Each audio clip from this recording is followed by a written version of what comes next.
My brother laughed at me when I gave him $100 for the old blanket his dog slept on, but soon he was shocked when he learned that blanket made me a millionaire. Ever feel like a shadow in your own family? Like you're just taking up space while everyone else shines? That's been my life for as long as I can remember. The name's Jake. I'm 25, work at a hardware store in a small Arizona town, and I'm the family disappointment. Not that anyone needs to say it out loud anymore. It's just understood. My dad's a big shot lawyer everyone in town knows, with his name plastered on billboards along the highway. Thomas Reynolds, making justice work for you, complete with that cheesy pointing finger. The man has 3 Mercedes and a country club membership he barely uses except to network with potential clients. My brother Tim, he's the golden boy with the Cornell degree hanging in Dad's office. Not Tim's office, because why would Tim need to show off when Dad does it for him? Tim landed a 6-figure job right out of college at some financial firm in Phoenix. He visits on weekends sometimes, pulling up in his Tesla, talking about stocks and investments while Dad nods along like Tim's explaining the secrets of the universe. And then there's me, the one who just doesn't apply himself, the one who could do so much better if he just tried, the one whose achievements, when I actually have them, get half-hearted, that's nice, before the conversation shifts back to whatever amazing thing Tim did this week. Back in high school, I once won a local art competition, and my mom stuck the newspaper clipping on the fridge for exactly 3 days until Tim made vice president at 27, becoming the youngest VP in his company's history. That clipping got framed and still hangs in the hallway 5 years later. Last Thanksgiving, I overheard my dad talking to my uncle in the kitchen. "Jake's still finding himself," he said, with that disappointed sigh I know all too well. Some people bloom late, I guess. We're hoping he'll grow out of this phase. This phase being my entire life, apparently. But there was one person who saw me differently. My grandmother Ruby. She was half Navajo, though you wouldn't know it from looking at my pale-as-hell skin. Those genes skipped right over me. Mom got some of it. The high cheekbones, the thick black hair, but me? Nada. Built like my dad's side, with all the charisma of a cardboard box, according to the high school bullies who never let me forget it. But the stories? Those Ruby made sure I got in full. When I was a kid, I'd spend weekends at her place out near the reservation. Her house wasn't much. A small 2-bedroom with a porch that sagged in the middle and creaked like it was telling its own stories. But man, it felt more like home than our big suburban house ever did. We'd sit on that porch wrapped in this old blanket she had, a Navajo weaving with deep reds, blacks, and rich blues in geometric patterns that seemed to shift and change along as you looked at them. She'd make hot chocolate with cinnamon, and a pinch of something she'd never name, probably chili powder, knowing her sense of humor, and we watched the desert sunset while she told me stories about the Dine, the Navajo people, and how they understood the world. "Jake," she'd say, "your path is like a river. Sometimes it twists and turns, but it always reaches the sea. Never let anyone tell you your river isn't flowing the right way." When I complain about not being smart like Tim or smooth talking like Dad, she'd tap my chest right over my heart. Smart is different things to different people. Your brother understands numbers. Your father understands people's fears. You understand beauty and truth. The world needs all 3. Those were the only times I felt like I was somebody, like I mattered, not because of what I achieved or what college accepted me, but just because I was there listening. Ruby never compared me to Tim or asked why I wasn't more like my dad. She'd look at my amateur sketches and say they had soul. She'd listen to my half-baked ideas about opening a cafe someday and nod like they made perfect sense.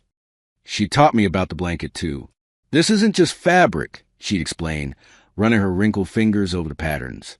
"This is history you can touch. The Navajo saved the Chuo sheep from extinction in the 1970s just to keep making these blankets. The wool is special. It takes dye differently, feels different. This was made in the old way, with indigo and cochineal beetles for the colors. Most people don't know that bright red comes from crushed-up bugs. Kind of cool, right?" She'd wink, and I'd feel like I was in on some cosmic secret. The last time I saw her alive, she was in the hospital. Cancer had eaten away at her until she was half the size I remembered, but her eyes were still bright.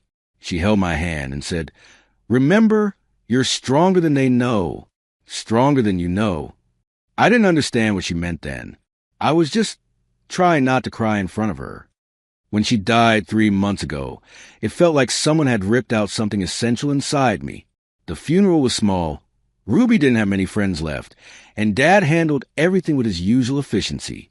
There were no Navajo rituals, no acknowledgement of that part of her life. Just a standard service, a few words about being a loving grandmother. And then it was over. I expected the reading of the will to be simple. Ruby didn't have much, just her house, some savings, and her personal belongings. But then Dad's lawyer friend Harold pulled out the document and cleared his throat. The house and all financial assets to Thomas Reynolds. My dad nodded like this was expected. The collection of books on Navajo culture and history to Timothy Reynolds. Tim looked surprised but pleased. Books he'd never even known existed were suddenly valuable to him. And then it came to me. I straightened in my chair, feeling a flicker of hope. Maybe she'd left me the blanket. Maybe she'd remembered how much it meant to us. To Jacob Reynolds, Harold read, adjusting his glasses, various sentimental items of negligible financial value as determined by the executor of the estate. And just like that, the room moved on. Dad started talking about selling Ruby's house, and Tim was already thumbing through one of the books, muttering about how some of these might be worth something to collectors. I sat there, stunned. What sentimental items? I finally asked. Dad waved his hand dismissively. "Oh, whatever's left after we clear out the valuable stuff. Some photos, maybe some costume jewelry. We'll box it up for you." That weekend, I drove out to Ruby's house. Dad had already hired a company to clean out for selling, but they hadn't started yet. I had a key. Ruby had given me one years ago, telling me her home was always my home. I wandered through the rooms, memories hitting me with each step. The kitchen where she taught me to make fry bread. The living room where we'd watch old westerns, and she'd critique how they portrayed Native Americans. Her bedroom, with the dream catcher I'd made her in 4th grade still hanging in the window. But the blanket was gone. I searched everywhere. Closets, the cedar chest at the foot of her bed, the storage space under the stairs. Nothing. Someone had already taken it. I drove straight to my parents' house, my hands shaking on the steering wheel. When I got there, Tim's Tesla was in the driveway. Great. The whole family. Just what I needed. I found them in the living room. Dad reading the newspaper. Mom scrolling through her iPad. Tim texting someone. Probably his perfect wife about their perfect life. "Where's Grandma Ruby's blanket?" I asked without preamble. Dad lowered his newspaper, looking annoyed at the interruption. What blanket? The Navajo blanket. The one she always had on her porch. The one we used to sit under while she told stories. My voice was rising, but I couldn't help it. Mom frowned, trying to remember. "Oh, that old thing? I think we brought it back here after we cleared out some of her personal effects." Tim snorted without looking up from his phone. "You mean that dirty old rag she had? Why would you want that?" I felt my blood boiling. It wasn't a rag. It was a traditional Navajo weaving. It was important to her. And to me. Dad sighed, using his explaining things an idiot's voice, the one I'd heard my whole life. "Jake, that thing was falling apart. It probably had all kinds of dust and allergens in it. Mom did you a favor by not saving it for you. So where is it?" I demanded. No one answered for a moment. Then Tim started laughing. He actually started laughing. "It's outside," he said between chuckles.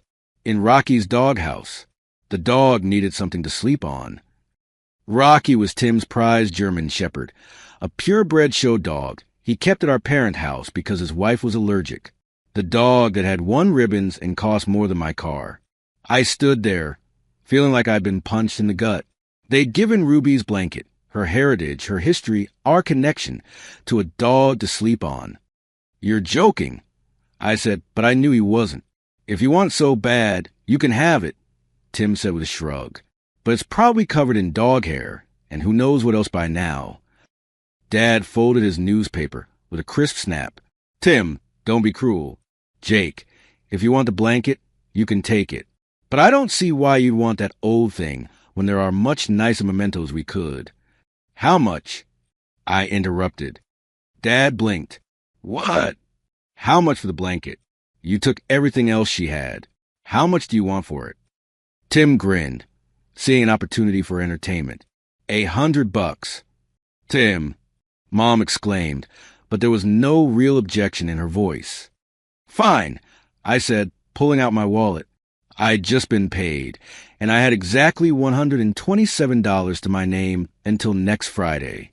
I counted out 5 20s and laid them on the coffee table. Tim's eyes widened. He hadn't expected me to actually pay. Dude, I was kidding. It's worthless. Not to me. I said simply. I looked him straight in the eye. Where's the blanket? Tim shrugged and pointed to the back door. Doghouse is by the oak tree. Have at it. I walked outside, feeling their eyes on my back. I could hear Tim saying something and then laughing, probably some joke at my expense. I didn't care. I just needed to get that blanket. Rocky growled when I approached his doghouse, a fancy wooden structure that probably cost more than a month of my rent. I could see the edge of the blanket poking out from inside. I grabbed a tennis ball from the yard and threw it, and thankfully Rocky chased after it. I reached into the doghouse and pulled out Ruby's blanket. It was dirty, covered in dog hair, and smelled like it had been outside for weeks. But underneath all that, I could still see the patterns, still feel the tightly woven wool that had kept generations warm. As I walked back to my car, I heard the screen door slam. Tim was standing on the porch, smirking. Enjoy your $100 dog bed, bro. I didn't respond. I just got in my car, laid the blanket carefully on the passenger seat, and drove away. Away from the house I grew up in but never belonged in. Away from a family that saw me as nothing but a disappointment. I drove toward my apartment, toward Sarah, the only person besides Ruby who ever really saw me. As I stopped at a red light, I ran my fingers over the geometric patterns of the blanket, feeling a connection to Ruby that transcended death. This blanket was all I had left of the one person who believed in me. And somehow, I knew that would be enough. The light turned green, and I pressed the gas, heading home with the last piece of Ruby's legacy. I didn't know it then, but that dirty, dog hair-covered blanket was about to change everything.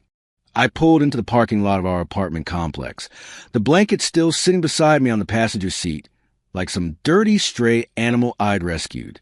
The sunset painted the sky in shades of orange and purple that reminded me of the patterns woven into the fabric. For a moment, I just sat there, exhausted, wondering if I'd just blown $100, grocery money for the week, on nothing but memories and dog hair. Our apartment was on the second floor of a building that had seen better days, in a complex that always smelled vaguely of someone's cooking. Not the worst place in town, but definitely not where my parents expected their son to end up. The rent was manageable on my hardware store salary, especially split with Sarah. Just thinking about her made things a little better. We'd met 3 years ago at a community college art class I was taking in a desperate attempt to find something. Anything I was good at. She was a teacher's assistant. And she'd stopped by my easel, looked at my pathetic attempt at a still life, and said, "You're seeing things differently than everyone else. That's rare. Not that's wrong or that's bad," which is what I expected. Just different and rare, like Ruby would have said. I trudged up the stairs, the blanket bundled under my arm, probably looking like I was carrying garbage. When I opened the door, the smell of chili hit me and my stomach growled. Sarah was in the kitchen, her dark hair pulled up in a messy bun, wearing one of my old flannel shirts over leggings. She took one look at my face and knew. She always knew, without saying anything. She wiped her hands on a dish towel and walked over to wrap her arms around me. She was 5'2" to my 6 feet, but somehow she always made me feel like she was the one sheltering me. After a moment, she pulled back and noticed the bundle under my arm. "Is that?" I nodded, too tired to explain just yet. "Bring it to the table," she said, already clearing away a pile of art supplies and bills. Sarah was an elementary school art teacher by day and a freelance illustrator by night. Our small dining table usually looked like a craft store had exploded on it. I laid out the blanket, and even under the harsh fluorescent kitchen light, with all the dirt and dog hair, you could tell it was something special. The geometric pattern seemed to tell a story. Draw your eye from one section to another in a way that felt intentional, meaningful. "Jake, it's beautiful," Sarah said softly, running her fingers over a section that showed less damage. "What happened?" So I told her everything. The will reading, the search through Ruby's house, finding out they'd given her blanket to the dog, Tim's smug face when he charged me $100 for it, the whole humiliating scene. Sarah's eyes flashed with that protective anger I'd seen before, like when a gallery owner had tried to talk down to me at a local art show, and she'd stepped in with the sweetest smile and most devastating takedown I'd ever witnessed. But instead of launching into the rant I expected about my family, she surprised me. "Let's clean it," she said, determination in her voice. "Right now." And that's how we spent our Friday night. Not going out to movies like we'd planned, but hunched over our bathtub, carefully washing Ruby's blanket section by section with special wool detergent Sarah had for her own art projects. The water ran brown and gray, and we had to change it multiple times. We laid towels on the bathroom floor, patting the blanket dry, then draped it over a drying rack Sarah used for her watercolor paintings. It was past midnight when we finished, both of us with pruny fingers and aching backs. We ordered pizza because the chili had long since gone cold, and sat on the living room floor eating it, staring at the blanket as it dried. "It's really something, isn't it?" Sarah said, tilting her head. "The colors are so much brighter now. Look at that red. It's almost glowing." She was right. The cleaning had revealed vibrant colors that had been hidden under years of dust and dirt. The patterns were clearer now, too, diamonds and step pyramids, zigzagging lines that seemed to represent mountains or lightning. My grandmother said it was made with dyes from plants and bugs. I told her, "That bright red comes from crushed beetles." Sarah's eyes widened. "Cochineal. I learned about that in art history. That was like the most expensive red dye for centuries. European royalty paid fortunes for it because it was so vibrant and color-fast." I smiled, thinking how Ruby would have loved Sarah's enthusiasm. They'd never met. Ruby's health had started failing before Sarah and I got together, but I told each of them about the other. Ruby always ended those conversations with, "She sounds a keeper, Jake. Don't mess it up." "You know what?" Sarah said suddenly, grabbing her phone. "We should document this. I wish I'd taken a before picture when it was still dirty, but at least we can capture it now that it's clean. This transformation is amazing." But as she started snapping photos, her expression changed. "Actually, maybe we should do something else." A mischievous grin spread across her face, the one that usually meant either something really fun or minor trouble was about to happen. "What are you thinking?" I asked, both curious and slightly wary. "TikTok," she said, her eyes lighting up. "Hear me out. Everyone's doing these vintage find videos. You know, I found this at a garage sale for $5, and it's worth $5,000 kind of thing. We could do a joke one with a blanket." I wasn't sure how I felt about putting Ruby's blanket on social media as a joke, but Sarah must have seen my hesitation. "It could be fun," she said, softer now. "Something silly to make you laugh. After the day you've had, couldn't you use a laugh?" And that's how, at 1 a.m. on a Friday night, my girlfriend ended up wrapping herself in my grandmother's newly cleaned Navajo blanket, putting on a ridiculous fake auctioneer voice, and recording a 30-second TikTok. "Ladies and gentlemen," she announced in that over-the-top voice, parading around our tiny living room with a blanket draped over her shoulders like a royal cape. "What would you pay for this exotic vintage textile? Found in a luxury dog mansion, previously enjoyed by a very fancy canine. Starting bids at $1 million.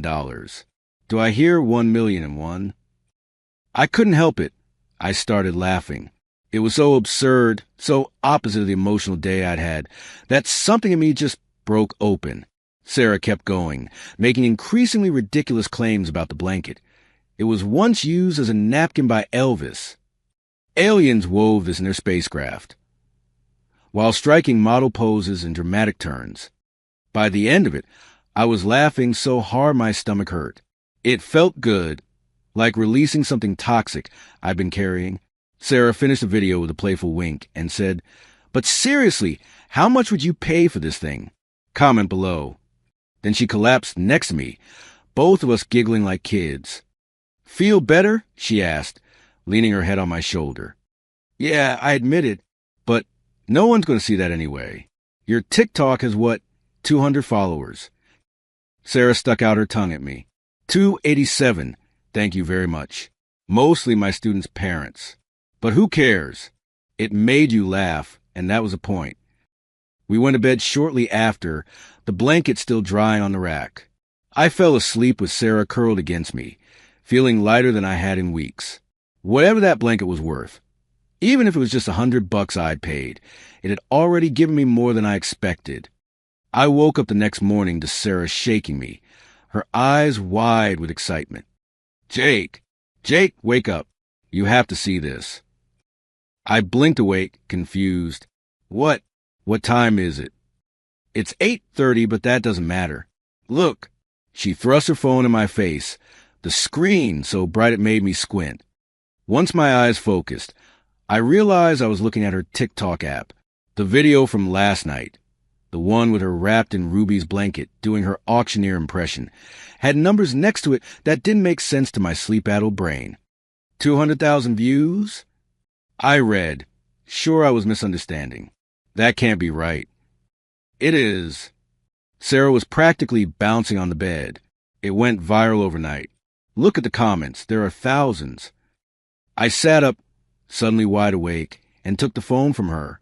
Sure enough, the ridiculous video we'd made at 1 a.m. had somehow caught TikTok's algorithm just right and exploded. The comments were rolling in so fast you could watch the numbers tick up in real time. OMG, that pattern looks vintage. I'd give you $50 for it, no cap. My grandma had something like this, but not as nice. Is this a Navajo blanket?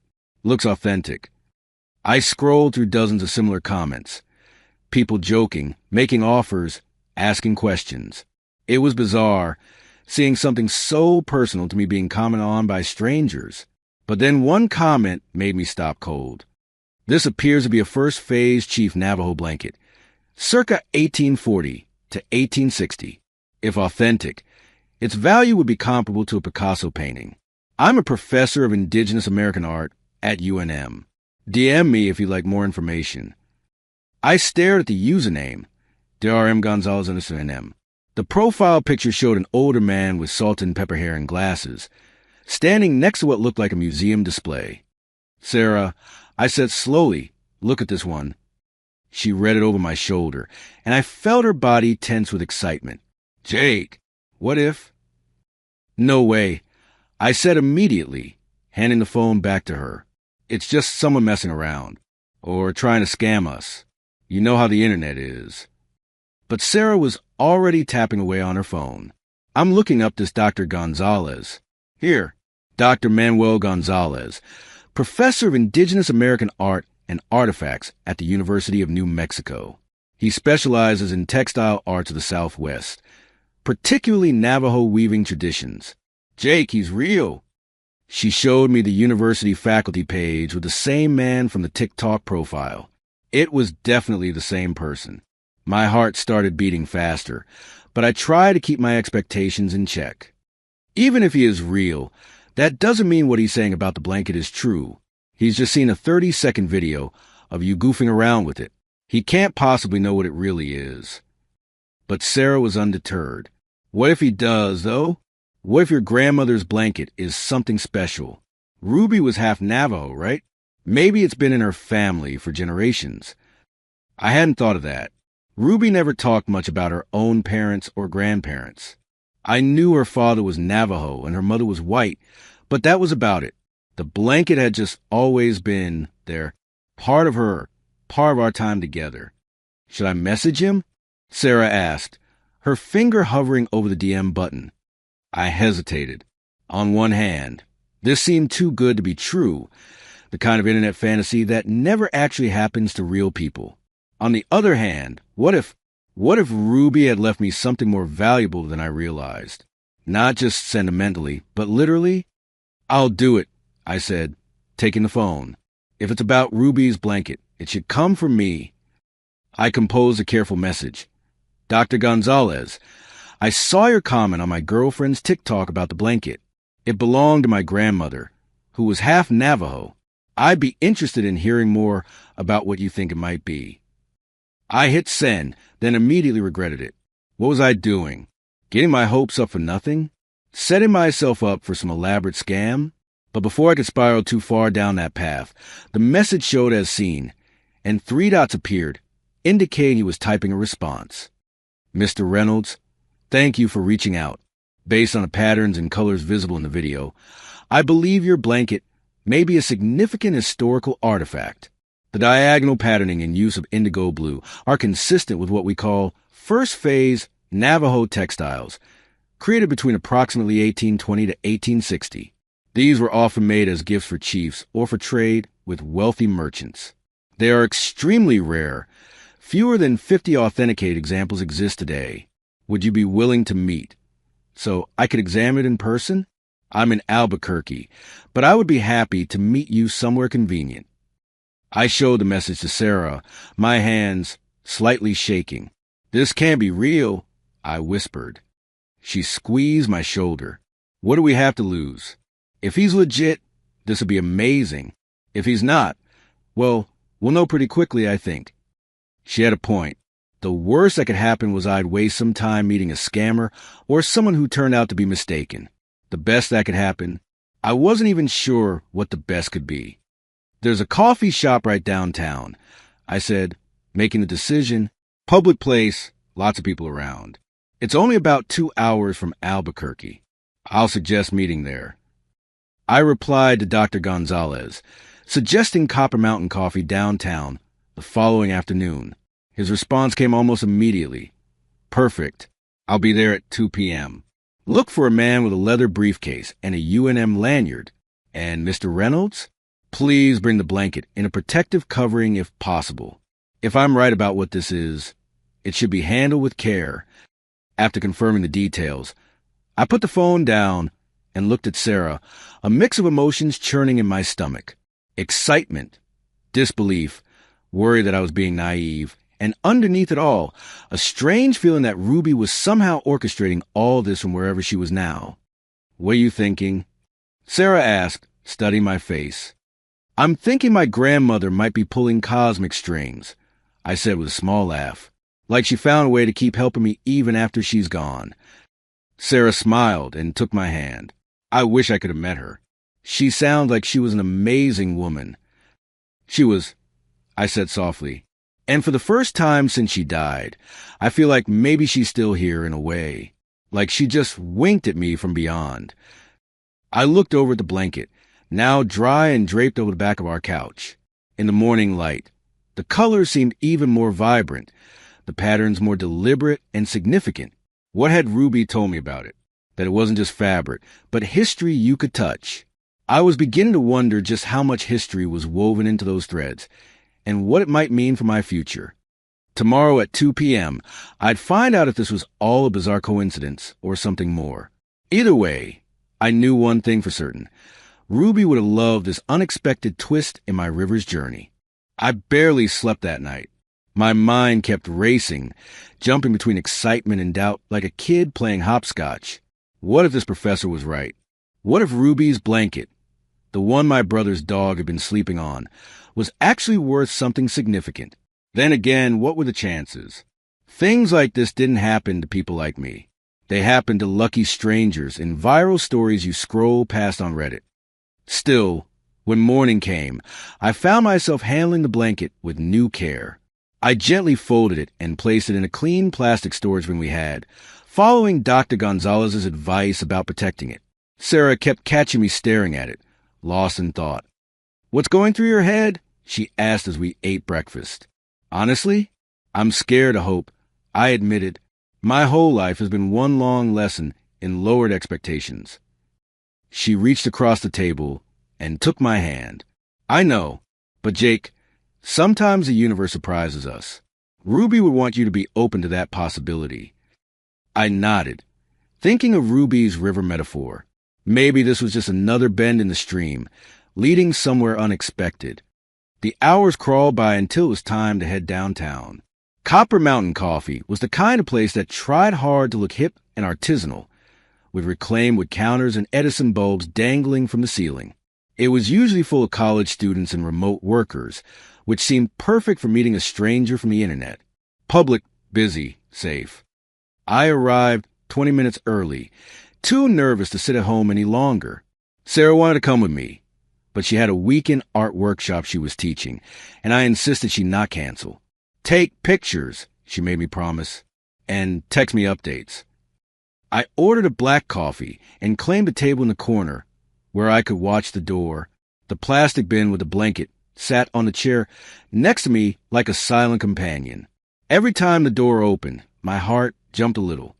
At exactly 2 p.m., punctuality that impressed me already, a man walked in who could only be Dr. Gonzalez. He looked to be in his early 60s, with salt and pepper hair and horn-rimmed glasses, wearing a blazer despite the warm weather. Just as he'd said, he carried a leather briefcase and had a UNM lanyard around his neck. He scanned the room until his eyes landed on me, or rather, on the storage bin beside me. I raised my hand in an awkward half-wave, and he made his way over. "Mr. Reynolds?" he asked, extending his hand. "Manuel Gonzalez." His handshake was firm, his smile genuine. Up close, he had the weathered look of someone who spent time outdoors, with laugh lines around his eyes and a tan that wasn't from a salon. "Jake," I said, "thanks for coming all this way. If what I suspect is in that container, I would have driven twice as far," he replied, setting his briefcase on the table. "May I?" I nodded, suddenly feeling protective. He must have sensed my hesitation. "Let me tell you a bit about myself first," he said, settling into the chair across from me. "I've been studying Navajo textiles for over 30 years. My grandmother was a weaver from the Shiprock area. I grew up watching her work, learning the patterns, understanding the cultural significance. Now I teach at UNM and consult for several museums and private collectors." He reached into his pocket and pulled out a business card, sliding across the table. It looked legitimate, University of New Mexico logo. His title is Professor of Indigenous American Art, Contact Information. "I saw your girlfriend's TikTok by complete accident," he continued. "My daughter showed it to me. She follows fashion and vintage content. The moment I saw that blanket in the background, I knew it might be something special. The diagonal patterning, the colors, they're distinctive of a very specific period in Navajo weaving." His enthusiasm seemed genuine, and I felt myself relaxing slightly. This didn't feel like a scam. It felt like talking to someone who was passionate about their field, like when Sarah got going about our history. "So, can I see it?" he asked again. I lifted the bin onto the table and carefully removed the lid. The blanket was still folded, and I gently pulled back the top layer to reveal the patterns. Dr. Gonzalez's reaction was immediate and dramatic. He actually gasped, his eyes widening behind his glasses. "Madre de Dios," he whispered, then caught himself. "I'm sorry, but this is extraordinary." He didn't touch it, just leaned forward, his eyes moving methodically across what was visible of the design. After a long moment, he sat back, his expression a mix of awe and academic focus. "Mr. Reynolds, Jake, do you know what you have here?" I shook my head. My grandmother always had it. It was just her blanket. We used to sit under it on her porch when I was a kid. "Your grandmother was Navajo, you said?" "Half. Her father was full Navajo. Her mother was white. She grew up near the reservation, but lived most of her adult life in the city." Dr. Gonzalez nodded, as if pieces were falling into place. "What was her name?" "Her Navajo name, if you know it. Ruby Tsosi was her married name. Her maiden name was Begay, I think. She didn't talk much about her early life." His eyebrows shot up. "Begay? Are you sure?" "Pretty sure." "Why?" He took a deep breath. "The Begay family has a significant place in Navajo weaving history. There were several master weavers with that name in the 19th century. He gestured to the blanket. This appears to be what we call a first-phase Chiefs blanket, created between 1820 and 1860. The indigo blue dye was imported from Mexico at great expense. The red, as you might know, comes from cochineal beetles, which were worth more than gold by weight during that period.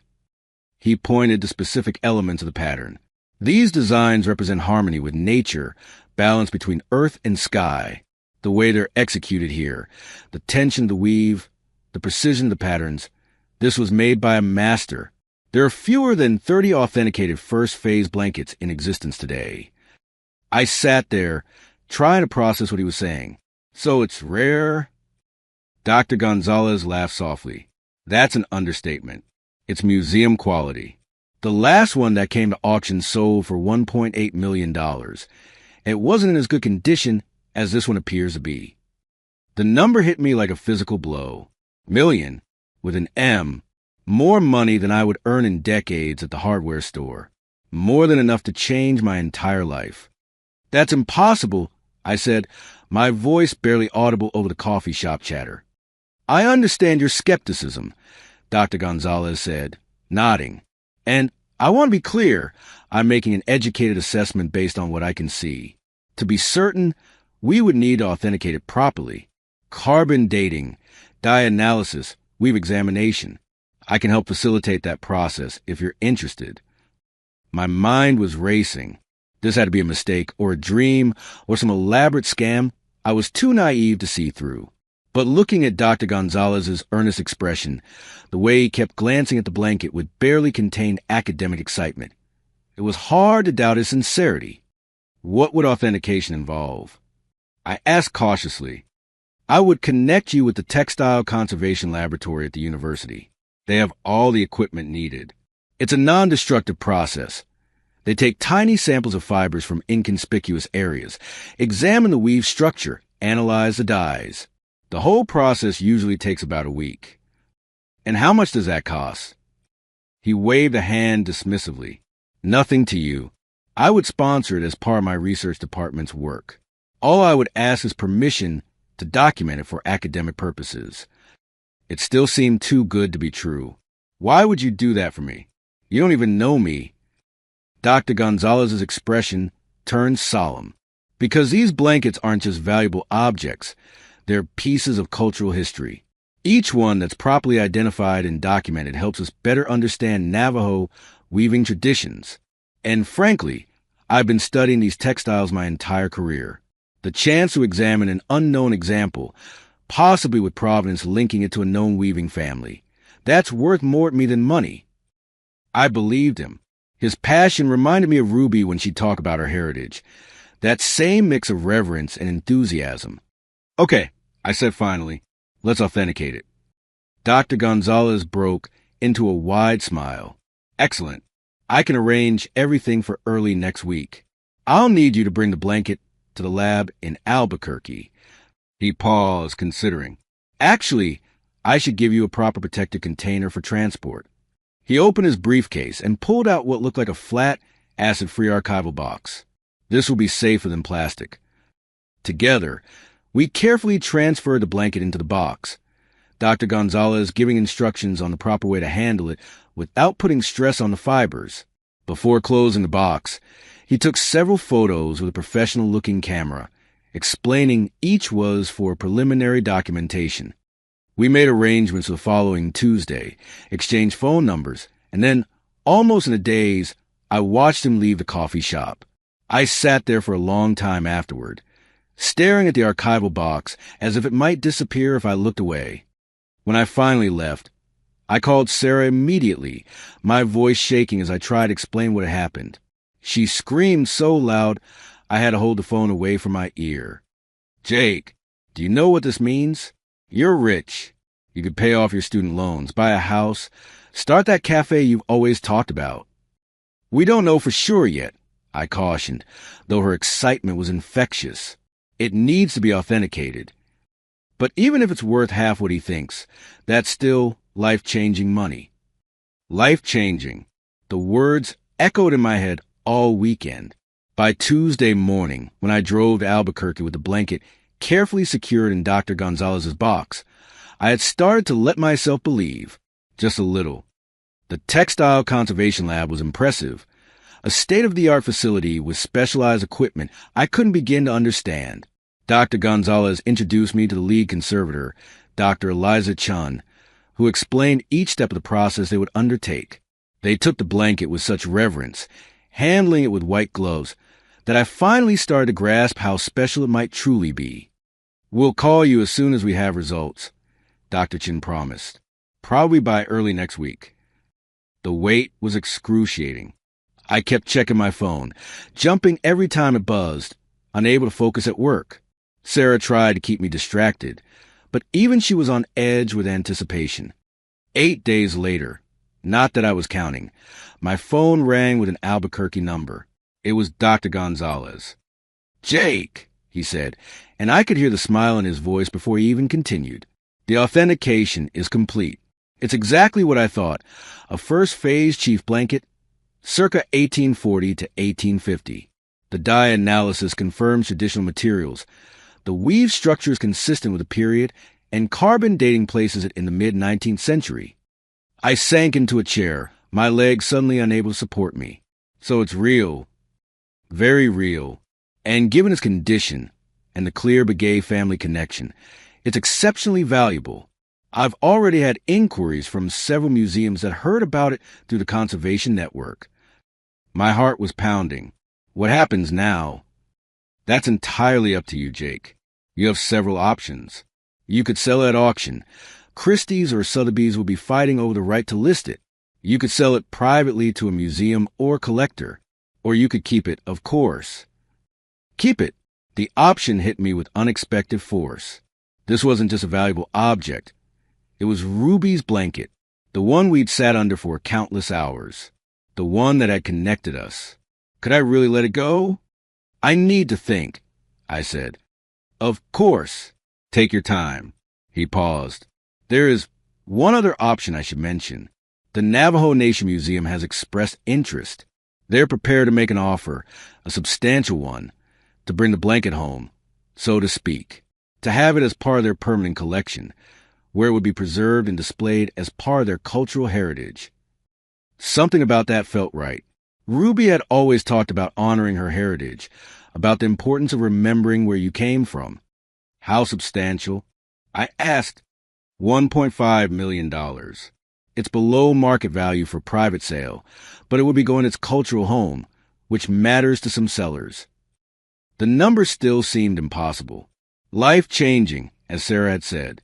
Enough to completely alter the course of my river. "Can I let you know tomorrow? I need to talk to my girlfriend." "Of course. Take all the time you need." That night, Sarah and I sat on our couch, looking at photos of the blanket Dr. Gonzalez had sent me, high-resolution images taken during the authentication process. The actual blanket was still at the lab, now stored in their climate-controlled preservation room. But these detailed pictures showed every thread, every pattern of what had suddenly transformed from a comforting memory to a life-altering opportunity. "What are you thinking?" she asked, watching me stare at the patterns that had suddenly transformed from comforting memories to life-altering opportunity. "I'm thinking about Ruby," I said honestly, about what she'd want. "And what do you think that is?" I traced the pattern with my eyes, remembering Ruby's stories. She was proud of her heritage. She wanted me to understand where her people came from, what they'd endured, what they created. She used to say that the past isn't just something you remember, it's something you honor. I looked up at Sarah. "The museum wants to buy it. The Navajo Nation Museum. They display it, preserve it, use it to teach people about the art and culture it represents." Sarah nodded slowly. "That sounds like something that would make Ruby proud. But it's our connection. My memories of her are wrapped up in this blanket." "Jake," Sarah said gently, "the blanket isn't Ruby. Your memories, the stories she told you, the way she made you feel valued when no one else did, those aren't in the fabric. They're in you. She gave you those gifts directly." I knew she was right. Ruby had given me far more than a blanket, whether it was worth millions or nothing at all. She'd given me confidence when my family tore it down, perspective when the world seemed overwhelming, wisdom that I carried with me every day. And think about what you could do with that money, Sarah continued. You've always talked about opening a cafe. You could do that now. You could create something that honors Ruby in a living, breathing way, not just a blanket in your closet that you're afraid to touch. The idea bloomed in my mind. A cafe named after Ruby. A place that served the food she loved, that had the warmth and welcome she always offered. A place where people could gather and share stories, just like Ruby and I had done on her porch. Your grandmother wanted you to stand tall, Sarah said, squeezing my hand. But she also wanted you to honor your roots. Maybe this is a way to do both. Every night that week, I dreamed of Ruby. Not sad dreams of loss, but comforting dreams where she sat across from me, smiling that knowing smile of hers. In one dream, she spoke to me clearly. Do the right thing, Jake. When I woke, I knew what that meant. The blanket deserved to be seen, to be preserved, to tell its story and the story of the people who created it. Ruby would want that, and with the resources its sale would provide, I could honor her in my own way. I called Dr. Gonzalez that morning. I want to sell it to the Navajo Nation Museum. I told him. I think that's a wonderful decision, he said warmly. They'll be thrilled.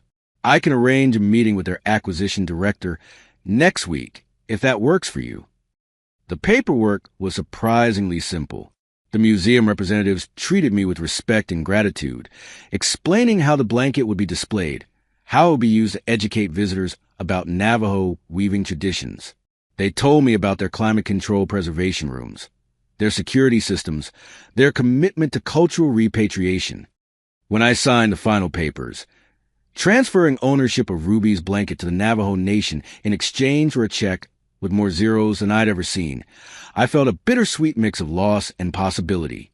As I handed over the archival box, now lined with museum-quality materials, I whispered a silent goodbye to the blanket and a thank you to Ruby. The museum director, a Navajo woman about Ruby's age, must have sensed my emotion. She placed a hand on my arm and said, Your grandmother's legacy will teach generations about our traditions. There is no greater honor. I left with tears in my eyes, but a lightness in my step. Ruby's blanket had found its way home, and with the check in my pocket, I was ready to build something new, something that would make her proud. The check from the Navajo Nation Museum sat in our bank account for 2 weeks before I could bring myself to touch it. $1.5 million. The numbers on the screen seemed unreal, like some kind of glitch that would be fixed if I refreshed the page. Every morning, I'd log in just to make sure it was still there. We should make a plan, Sarah said one evening over takeout Chinese. We'd been too stunned to make any major moves, paralyzed by the sudden weight of possibility. What do you want to do first? I twirled lo mein around my fork, thinking the obvious answer was to pay off debt, my student loans, our credit cards, the used car I was still making payments on. But beyond that, I want to open that cafe. I said finally, the one I've talked about for years. But I want to do it right. Sarah's face lit up. She'd heard me talk about this dream 100 times, sketching layouts on napkins, describing menus I composed in my head. It had always been just that, a dream, something to think about while stocking shelves at the hardware store. Tell me what right looks like, she prompted. I want to honor Ruby, I said, the idea forming as I spoke, not just with the name, but with everything, the food she taught me to make, the stories she told, her heritage, a place that feels like sitting on her porch, warm, welcoming, where you feel like you belong even if you're different. Sarah nodded enthusiastically. We could incorporate Navajo design elements, not in a cheesy-themed way, but subtle, respectful. That conversation sparked months of planning.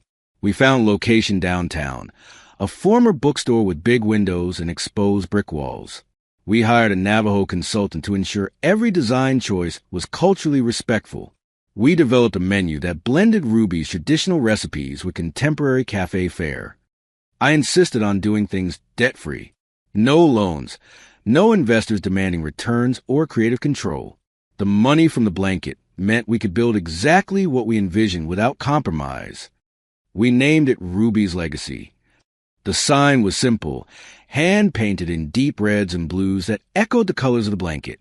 Inside, the walls featured historical photos of Navajo weavers alongside modern Navajo artists. One wall was dedicated to a large photograph of Ruby on her porch, her eyes crinkling at the corners as she smiled at the camera, at me, behind the lens. The menu included traditional fry bread, a crucial Navajo staple born during the tribe's forced relocation in the 1860s, a symbol of resilience and adaptation. We served blue corn mush with honey, sage tea, and hearty stews alongside more familiar cafe offerings. Each traditional item came with a small card explaining its cultural significance. Opening day arrived 9 months after I'd sold the blanket. Sarah had handled the social media marketing, creating buzz in the local food scene. I'd expected a modest turnout, maybe a few curious locals, some friends who promised support us.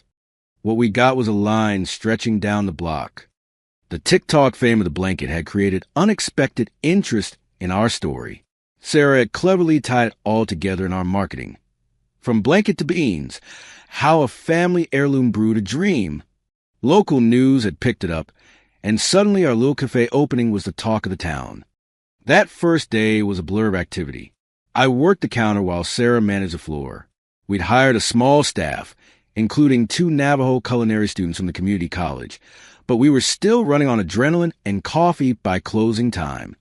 We did it, Sarah whispered as we locked the doors at night, exhausted but exhilarated. Ruby would be so proud. I looked around at what we created. At the warm lighting reflecting off the brick walls, the comfortable seating areas designed for conversation, the photographs telling stories of a culture that had survived against impossible odds.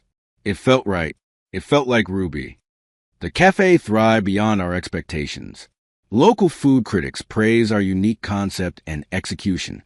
The community college asked if we considered taking on interns from their culinary program. We started hosting monthly storytelling nights, where people from all backgrounds could share their family histories. 6 months after opening, I was working behind the counter during the morning rush when I heard the bell above the door. Glancing up to greet the new customers, I froze. My father, mother, and brother Tim stood just inside the entrance, looking around with expressions ranging from curiosity to discomfort. They hadn't called or texted to say they were coming. We hadn't spoken since the day I'd taken Ruby's blanket from Rocky's doghouse. For a moment, I couldn't move. Then muscle memory kicked in, and I forced a professional smile. "Welcome to Ruby's legacy," I said, the rehearsed greeting feeling strange on my tongue. They approached the counter slowly, taking the photographs, the decor, the busy tables filled with customers enjoying their breakfasts. My mother looked nervous, my father impassive as always. Tim's expression was unreadable. "So this is where you work now?" my father asked, his tone suggesting he was making small talk with a stranger. He didn't recognize me in my context, in a crisp button-down shirt and apron, confident behind the counter of a successful business. "I own the place," I said simply. A flicker of confusion crossed his face. Tim snorted. "Right, and I'm the tooth fairy." I didn't have time to respond before Marissa, our floor manager, approached. "Excuse me, Mr. Reynolds." The supplier called about the special order for the weekend event. The look on my family's faces was priceless. Their eyes darted between Marissa and me, recalibrating in real time. "I'll call them back in a few minutes," I told her. "In the meantime, could you show my family to a table?" "Family discount," I added with a small, pointed smile. As Marissa led them to a corner table, I saw them taking the cafe with new eyes. The busy staff, the full tables, the tasteful decor, the photograph of Ruby on the wall, the framed article from the local business journal naming Ruby's legacy the best new cafe in the region. I finished my shift at the counter before joining them. By then, they'd been served the house specialties: blue corn pancakes with piñon nut butter, Navajo tea, and cinnamon spice hot chocolate, made exactly the way Ruby used to make it. "Jake," my mother said as I slid into the empty chair, "this place it's wonderful." "Thanks," I said, still guarded. "We worked hard on it." "We?" my father asked. "Sarah and I, my girlfriend. She runs the business side. I handle the kitchen and menu. How did you? My father gestured around, unable to finish the question. How did you afford this? How did you create this? How did you do something impressive without our knowledge or approval? Remember that blanket? I said, looking directly at Tim. The one your dog was sleeping on? The worthless rag you charged me $100 for? Tim had the grace to look uncomfortable. Yeah, what about it? It was a first phase Chief Navajo blanket from the 1840s. Museum quality. One of fewer than 30 in existence. My father's coffee cup froze halfway to his mouth. What? I sold it to the Navajo Nation Museum for $1.5 million, I said, feeling a strange calm as I watched their faces transform. They have it on display now. There's a plaque acknowledging the Begay family provenance, Ruby's family. Tim's face reddened. But we all had a claim to that. You took it. You knew it was valuable. I had no idea when I bought it from you. I corrected him. I just wanted something of Ruby's. Something of my heritage that mattered to me. You're the one who decided it was trash. Tim, you literally had your dog sleeping on what turned out to be a national treasure. My mother had gone pale. Jake, we didn't know. Of course you didn't. Neither did I. But you didn't care enough about Ruby or what mattered to me to even consider that her things might have value. Not just monetary value, but personal, cultural value. Tim was still processing the magnitude of what he'd lost. 1 million, he sputtered, and a half. I added, unable to resist twisting the knife just a little. Plus, the museum director said it was actually worth closer to 3 million on the private market, but I wanted to go where it belonged. Tim slumped in his chair, the truth finally sinking in. He'd literally sold a fortune for $100 because he couldn't see value in anything that wasn't already validated by the world he respected. My father, always quicker to adapt, was studying me with new eyes, not with the disappointment I'd grown used to, but with something I'd never seen before, respect, maybe even a touch of awe. You built all this, he said, gesturing to the cafe, with the money from a blanket. I nodded. We invested most of it. This place is just the beginning. Something shifted in his expression then, a recognition I'd waited my whole life to see. Jake, he said, his voice softer than I'd ever heard it. I was wrong about you. You've done something remarkable here. Something I never could have done. The words I'd always wanted to hear. The validation I'd spent years chasing. And strangely, I found they didn't matter as much as I'd expected. Thank you for coming, I said simply, neither accepting nor rejecting his belated approval. It felt good. Sure, I'm only human. But I realized in that moment that I no longer needed it the way I once had. They stayed for another hour. My mother asked about the recipes, genuinely interested. Tim remained sullen, but managed to compliment the food. My father asked careful questions about the business model, nodding with new respect at my answers. When they finally left, promising to return soon, a promise I neither believed nor disbelieved, I felt a strange lightness. Not the vindictive triumph I might have imagined in my darker moments, but something healthier, closure. As an ancient philosopher once said, the best revenge is not to be like your enemy, or as Ruby would put it more simply, living well is the best revenge. I watched them drive away, then went back inside to the world I was building. My world, Ruby's legacy. In the month that followed, Sarah and I settled into a rhythm. The cafe continued to thrive, and we began thinking about expansion. Not just a second location, but complementary businesses. A small art gallery featuring Native American artists. A community space for workshops and classes. We bought a modest house a few blocks from the cafe. Nothing extravagant. We could have afforded something flashier, but that wasn't the point. What mattered was that it was ours, mortgage-free. With a wide front porch where I could sit on Sunday mornings with a cup of hot chocolate, watching the desert sunrise the way Ruby had taught me. The porch became my thinking spot. I'd sit there with a notebook, sketching ideas, reflecting on the journey that had brought me here. Sometimes Sarah would join me, curled up with her sketchbook, the comfortable silence between us like a warm blanket. "What are you thinking about?" she asked one such morning, the sky painted in the same reds and blues as Ruby's blanket had been. "Legacy," I said. "Not just Ruby's, but what we're building." We'd established the Ruby Begay Scholarship Fund for Navajo students pursuing arts and culinary education. Each year, we funded 5 full scholarships, with recipients working at the cafe if they chose to, learning the business from the inside. Our first scholarship student, Kiana, was now our assistant manager, bringing her own innovations to the menu and operations. Watching her confidence grow reminded me of how Ruby had nurtured mine. I had a letter from the museum yesterday. I told Sarah they're doing a special exhibition on Navajo textiles next year. They want us to be part of the opening ceremony. Sarah smiled. Ruby would love that. Her blanket bringing you full circle. I nodded, thinking about circles and rivers and paths. You know what's strange? I don't hate my family anymore. Really?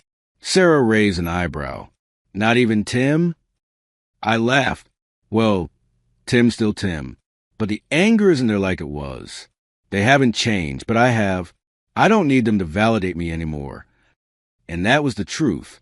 My family still visited the cafe occasionally, still moved awkwardly around the new reality of my success. My father had made tentative suggestions about family business opportunities that I'd politely declined. Tim had tried to borrow money once, which I'd also declined, though I'd offered him a job instead. He hadn't taken me up on it.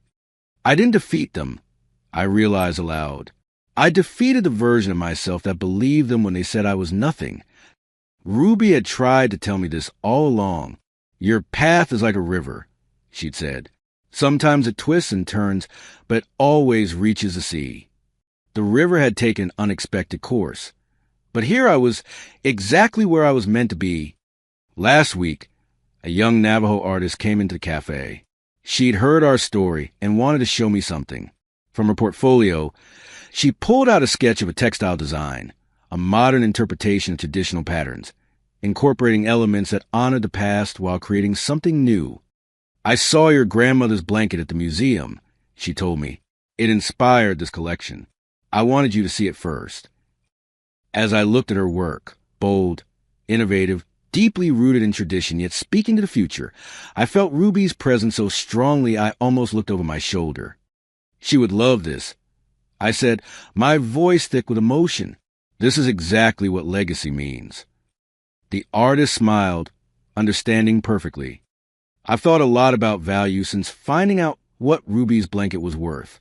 How something can be dismissed as worthless by people who don't understand it. How true worth isn't always visible on the surface. Ruby knew this. She saw value in me when no one else did. She recognized the worth of her heritage when others had forgotten. She understood that some treasures aren't meant to be locked away, but shared, so their stories can continue. My family thought the blanket was just an old rag. Tim thought I was charging it to Rocky's doghouse. But Ruby knew better, and somehow she made sure I would eventually know better too. So here's what I've learned, what I want to share with you. Hold on to your blankets, your memories, the things that connect you to who you really are.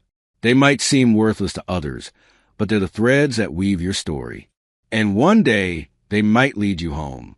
Ruby once told me, your value isn't in what others think of you, it's in what you do. I think about that every morning when I unlock the cafe doors. Every time a customer tells me their visit made them feel at home. Every time a scholarship student graduates and goes on to create something new. I'm not saying everyone has $1 million blanket hidden in their past, but I do believe everyone has something valuable that others might not see. A talent, a perspective, a way of moving to the world that is uniquely theirs. The Navajo have a saying, walk in beauty. It means living in harmony with the world around you, finding balance within yourself and with others. That's what I'm trying to do now.